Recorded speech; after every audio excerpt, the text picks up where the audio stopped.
I grabbed a whole bunch of chuck roasts when they were on sale for $5.99. The price has gone up on them, so now they're closer to like $8 and $9.99. But $5.99 was a decent price. The top part of these, the more squared off rectangular muscle on most of them, is the short rib, and the bottom, the circular piece with the stuck one through the center, that's the piece where you get a chuck eye. To separate the short rib from the chuck eye, I just follow the seams. It's usually like two easy muscles to separate, but just anyway, you pull it apart, follow the seams, a decent knife, and you almost don't have to cut. You're just pulling them.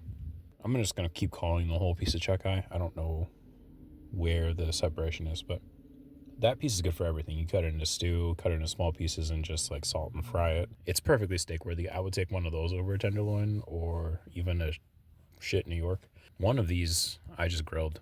Literally just threw it on the fire. Didn't even wait for the coals to die down. It was 2 a.m. in the morning, so I was hungry, and I just threw that shit on there. Now, the short rib is great as a Denver. A lot of people will cut them into steaks and eat them. They eat them like it's in New York.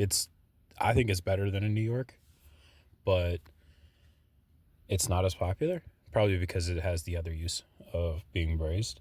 Also, it's a little touchier. And if you don't want to do it as a big steak, these also, if you cut them across, are actually really good for stir fry too. They got a little more chew to them, but it's not like a tough chew. To me, it's a perfect chew. It requires a chew, but it's not going to hurt you at all. What I did here, though, I took the short ribs and I salted them and then just smoked them for almost 2 hours, not even a whole 2 hours. The smoking was done on my grill. I put the flame on the right side.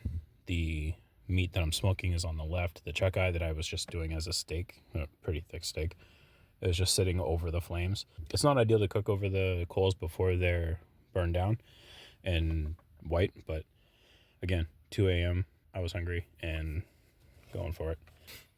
I can use the grill like an offset smoker when it's windy, 20 degrees outside, because the temperature just never gets hot inside the grill. But because I keep adding apple chunks, the smoke is solid.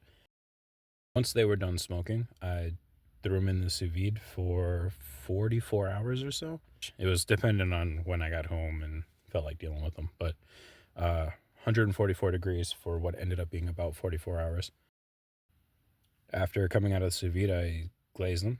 When they were done searing, I put the juices from the bag and a little bit of white wine in, reduced it, and used it to glaze them. After I glazed them, took them out, put them on the plate, and used a little bit of butter, a little more wine, and made a pan sauce just out of what was there. I did the carrots and onions with some salt and sugar in a shallow pan. They were just about covered. Let them boil down and steam that way. Once they were almost done, I added wine and the beef stock, and then let that kind of turn into a glaze. It's almost the exact same idea as with the short ribs.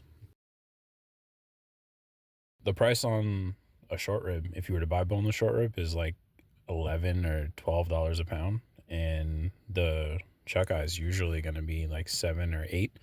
So to get them both for $5.99 worked for me.